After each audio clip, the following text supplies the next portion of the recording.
প্রথমে প্যারাসাইটের মানেটা বলি। প্যারাসাইট হলো এমন কিছু ক্ষুদ্র জীব বা পরজীবী যারা আমাদের সাথেই থাকে, কিন্তু আমরা তাদের দেখতে পাই না। তারা আমাদের চারপাশে সব জায়গায় থাকে, কিন্তু আমাদের চোখ তাদের খুঁজে পায় না। ঠিক একইভাবে কিছু মানুষ একটা ধনী পরিবারের বাড়িতে ঢুকে পড়ে আর তাদের নজরে না পড়ে তাদের সাথেই থাকে। আজকে আমরা প্যারাসাইট নামের একটা সিনেমা নিয়ে কথা বলবো, যেটা 2019 সালে মুক্তি পেয়েছে।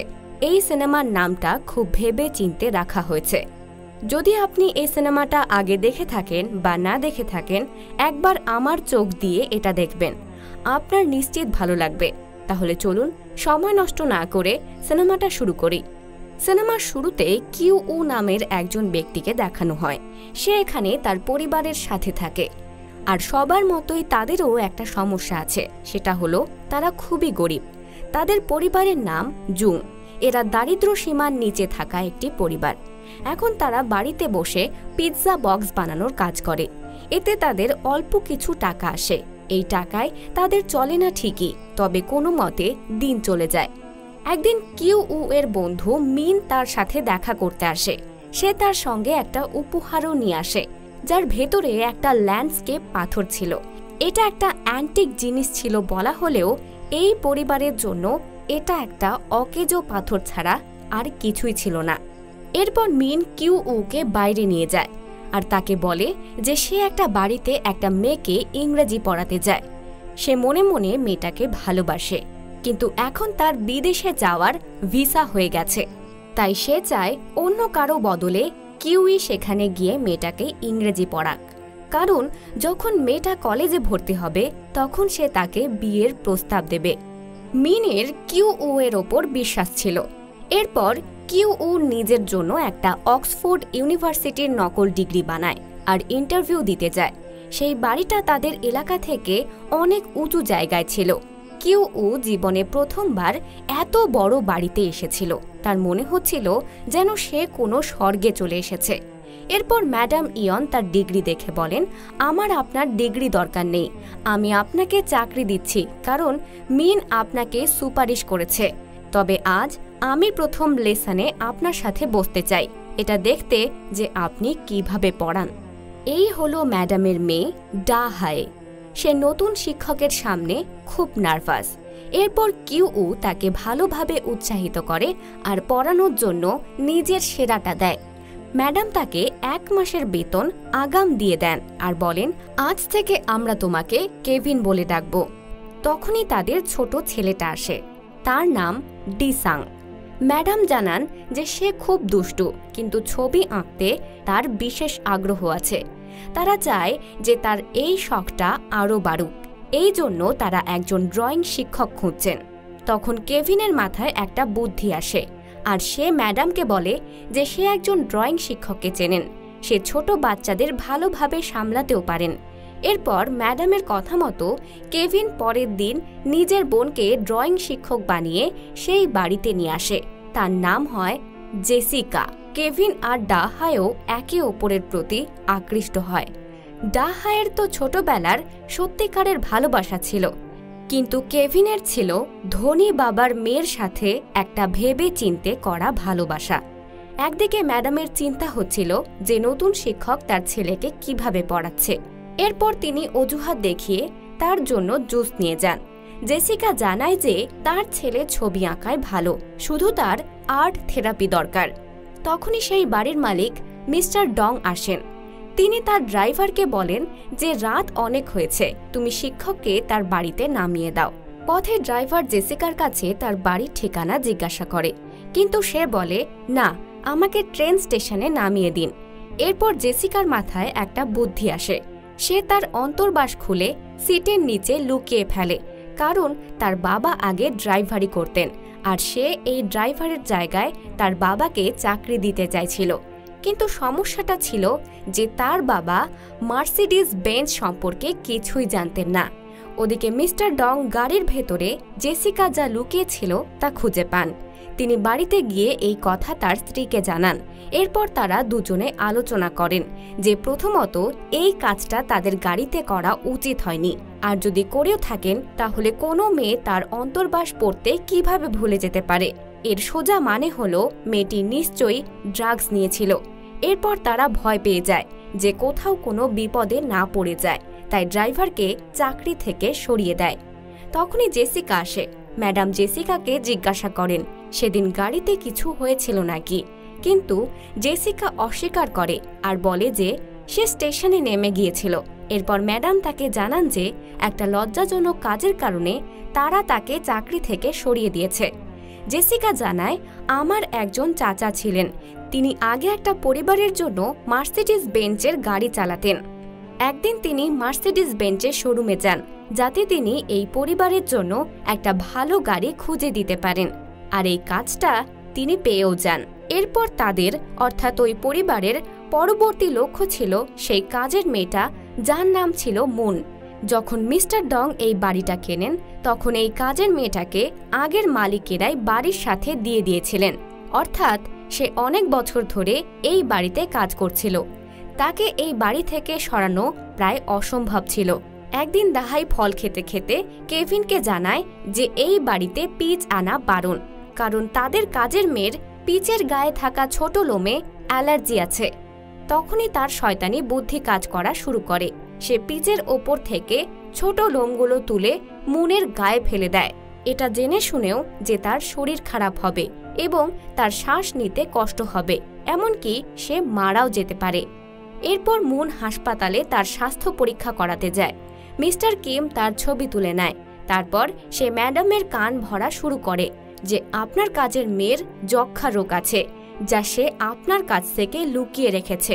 আমি নিজে তাকে কারো সাথে কথা বলতে শুনেছি।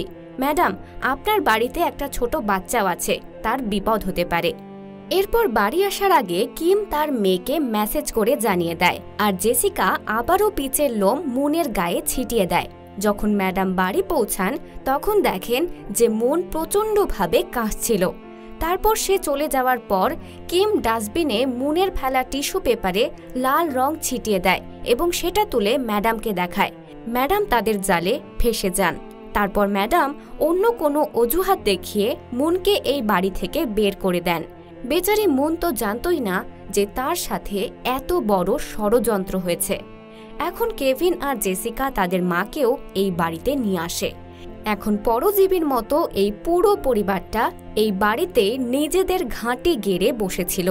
একদিন দাসু লক্ষ্য করে যে তাদের সবার শরীর থেকে একই রকম গন্ধ আসে। তারপর বাড়িতে গিয়ে এই চারজন নিজেদের মধ্যে আলোচনা করে যে আজ থেকে তারা তাদের কাপড় আলাদা আলাদা ডিটারজেন্টে ধুবে, কারণ এই চারজন খুব ভালো চাকরি পেয়েছিল এবং তারা সেটা হারাতে চায়নি। পরের দিন মিস্টার ডং তার পরিবার নিয়ে তাদের ছেলের জন্মদিন উদযাপন করতে পিকনিকে যাচ্ছিলেন। যাওয়ার সময় তিনি তার বাড়ির সব দায়িত্ব কাজের মেয়েটাকে দিয়ে দেন এবং তাদের 3টা কুকুরকে সময় মতো খাওয়াতে বলেন। এখন 2-3 দিনের জন্য তাদের সবার খুব মজায় কাটানোর কথা ছিল। তারা 3 জন এই বাড়িতে খুব আনন্দ করে আর একটা বিলাসবহুল জীবন কাটায়। আজ রাতে আবহাওয়া খারাপ ছিল, কিন্তু এতে তাদের কি আসে যায়? তারা তো ভেতরে হুইস্কি খাচ্ছিল আর আরাম করছিল। তারা সবাই সেই আরশোলার মতো ছিল যারা প্রায়ই রাতে বেরিয়ে আসে যখন বাড়ির মালিকরা রান্নাঘরে যায় না। তখন কেভিন তাদের সবাইকে জানায় যে সে তাদের মেয়েকে বিয়ে করতে চায় এবং এরপর এই বাড়িটা তাদের হয়ে যাবে। তাদের এই মিষ্টি স্বপ্নের মাঝেই বাইরে খুব জোরে বৃষ্টি হচ্ছিল, আর তখনই তাদের বাড়ির কলিং বেল বাজে। চুং গিয়ে দেখে কে এসেছে। বাইরে এই বৃষ্টির আগে কাজের মেয়ে মুন এসেছিল। সে জানায় যে সে তার কিছু জিনিস ভুলে গিয়েছিল, শুধু সেগুলোই নিতে এসেছে। তারপর না চাইতেই চুংকে দরজা খুলতে হয়। বাকি সবাই লুকিয়ে পড়ে। চুং বলে যে তার জিনিস নিচে বেসমেন্টে আছে। তারপর সে বেসমেন্টে চলে যায় এবং বাকি সবাই তার বাইরে আসার অপেক্ষা করে। যখন অনেকক্ষণ ধরে সে বাইরে আসে না, তখন চুং রাগ করে নিচে যায় এবং দেখে সে একটা আলমারি সরাতে চেষ্টা করছে। তারপর চুং তাকে সাহায্য করে এবং দেখে যে মুন একটা গোপন দরজা খুলে ফেলেছে। ভেতরে একটা সুড়ঙ্গের মতো কিছু তৈরি করা আছে। মুন তার ভেতরে চলে যায়। চুংও তাকে অনুসরণ করে এবং দেখে যে ভেতরে একজন লোক শুয়ে আছে। সেই লোকটার নাম ছিল বিরজু নাল্লা। মুন তাকে দুধ খাওয়াচ্ছিল। তাদের পেছন পেছন বাকি 3 জনও সুড়ঙ্গে চলে আসে। চুং জিজ্ঞাসা করে, তোমার স্বামী এখানে কতদিন ধরে থাকছে? মুন জানায় যে প্রায় 4 বছর ধরে।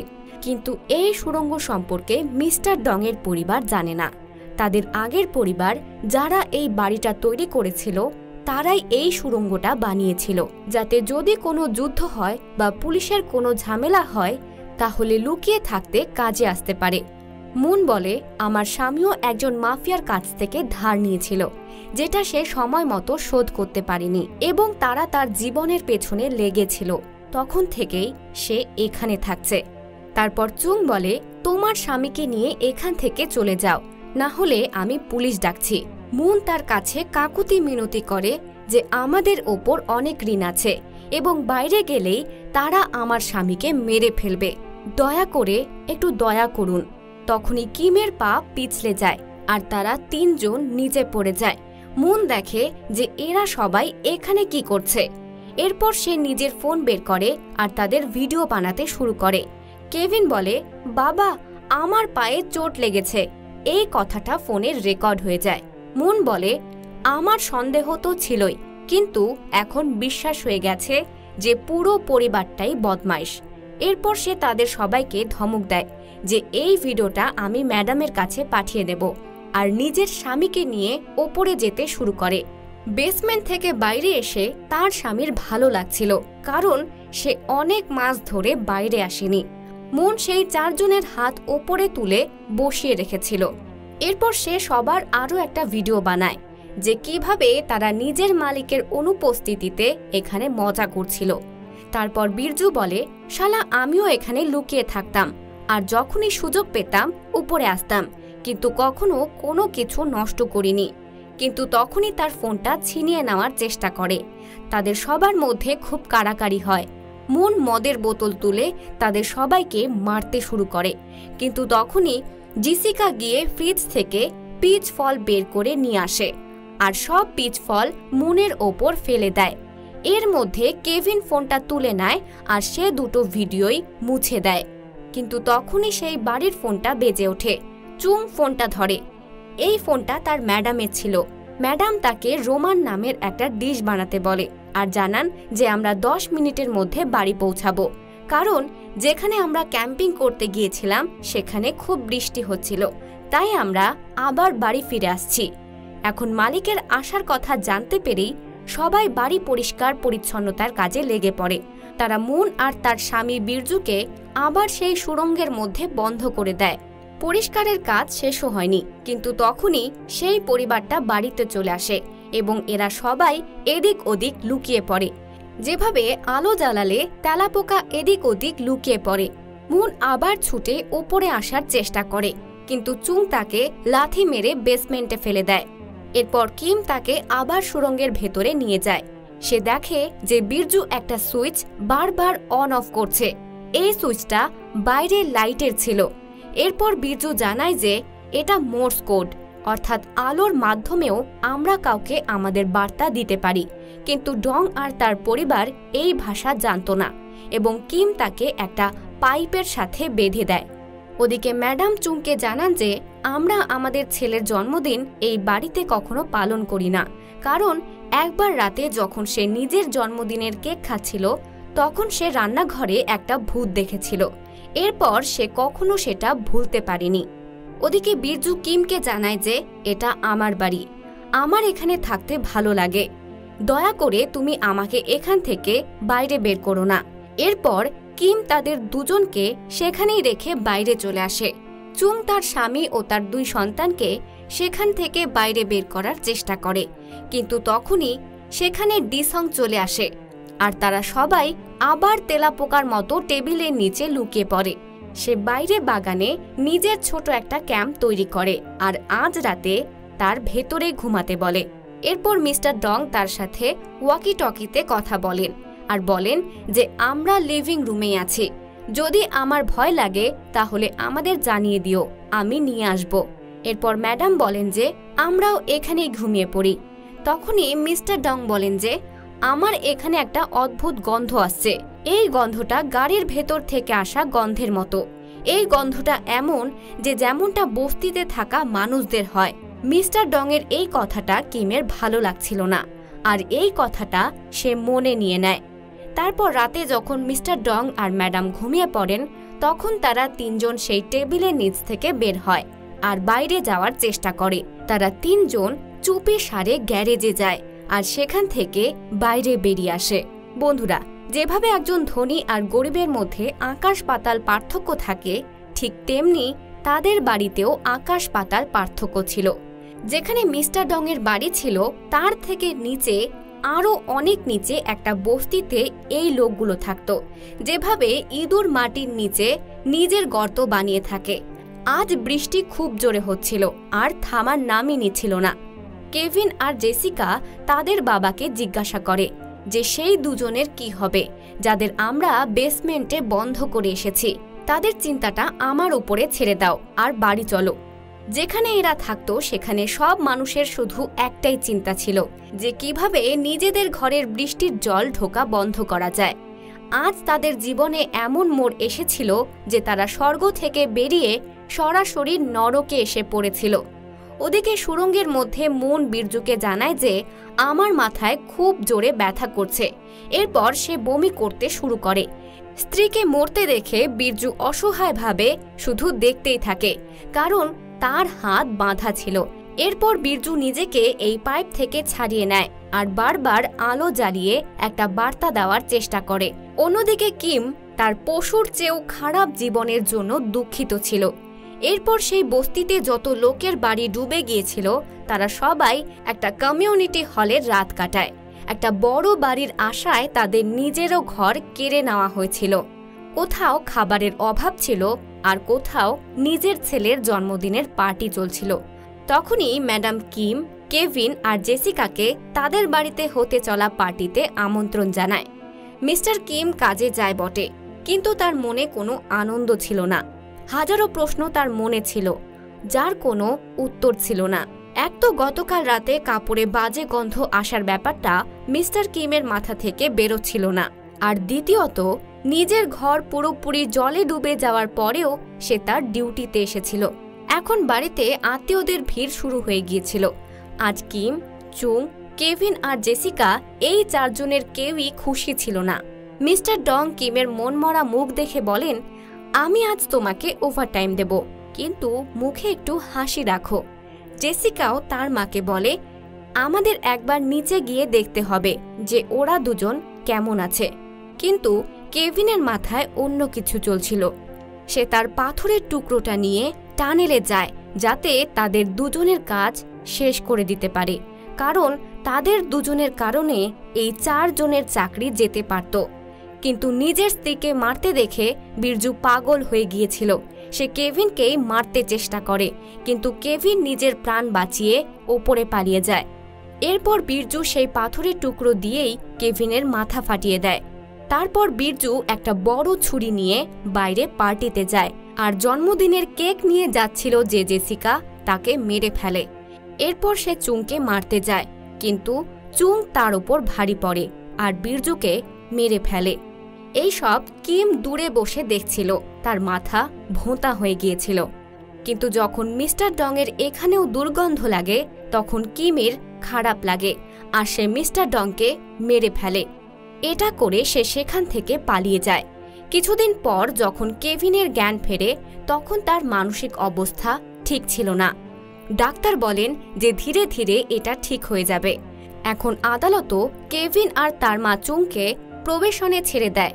যখন কেভিন জানতে পারে যে তার বোন মারা গেছে আর তার বাবার কোনো খোঁজ নেই, তখনও সে হাসছিল। এখন শীতকাল আসে, কেভিন পাহাড়ে যায়, যেখান থেকে সেই বাড়িটা একদম পরিষ্কার দেখা যেত। সেখানে এখন নতুন পরিবার থাকত। তখনই গভীর রাতে সে দেখে যে বাড়িটায় একটা আলো বারবার জ্বলছে নিভছে। তারপর সে সেই আলোর গ্রাফটা নোট করে নেয় আর সেটা সমাধান করার চেষ্টা করে। সে বুঝতে পারে যে তার বাবা তাকে মেসেজ দিচ্ছে যে সে সেই বাড়ির সুড়ঙ্গের মধ্যে আছে, কারণ সেই দিন মিস্টার ডংকে মারার পর কিম বাড়ি থেকে বাইরে বেরিয়েছিল, কিন্তু সে গ্যারেজ থেকে আবার বাড়ির ভেতরে ঢুকে পড়ে আর নিচের সুড়ঙ্গে চলে যায়। এরপর ম্যাডাম তার বাচ্চাদের নিয়ে এই বাড়ি থেকে চিরকালের জন্য চলে যান। আর একদিন সুযোগ পেয়ে সে মুনের শরীরটাও দফন করে দেয়। যখনই এখানে কোনো পরিবার থাকতে আসতো তখন সে মাঝরাতে বেরোতো আর খাবারের জিনিসপত্র নিয়ে আবার টানেলে চলে যেত। সে প্রতি রাতে নিজের ছেলেকে মেসেজ পাঠানোর চেষ্টা করত যে হয়তো কোনো একদিন তো তার নজর এই আলোর ওপর পড়বে। এই সব কথা জানার পর কেভিন সিদ্ধান্ত নেয় যে সে পড়ালেখা, কর্মজীবন আর বিয়ে এই সব পরে দেখবে। আগে সে টাকা রোজগার করে এই বাড়িটা কিনবে আর নিজের মা বাবাকে এই বাড়িতে একটা ভালো জীবন দেবে। সে এটা জানতো যে তার বাবা এই বাড়ির টানেলে আছে, কিন্তু তবুও সে তাদের বাইরে বের করে না, কারণ যদি সে এমন করত তাহলে পুলিশ তাদের ধরে ফেলত। যতদিন তারা বাড়ির টানেলে ছিল ততদিন তারা সুরক্ষিত ছিল। তো বন্ধুরা, এই সিনেমাটা দেখে আপনার কেমন লাগলো কমেন্টে অবশ্যই জানাবেন। সিনেমার নির্মাতারা একটা তেতো সত্যকে সবার সামনে তুলে ধরেছে যে কিভাবে দারিদ্র সীমার নিচে থাকা মানুষরা সব সময় বড় বাড়িতে থাকার স্বপ্ন দেখে। আর এই সিনেমার নাম প্যারাসাইট কেন হলো সেটাও আমি আপনাকে এই সিনেমার ভেতরে পুরো বিস্তারিত বুঝিয়ে দিয়েছি। এই চলচ্চিত্রটি অনেক পুরস্কার জিতেছে, যা সত্যি প্রাপ্য ছিল।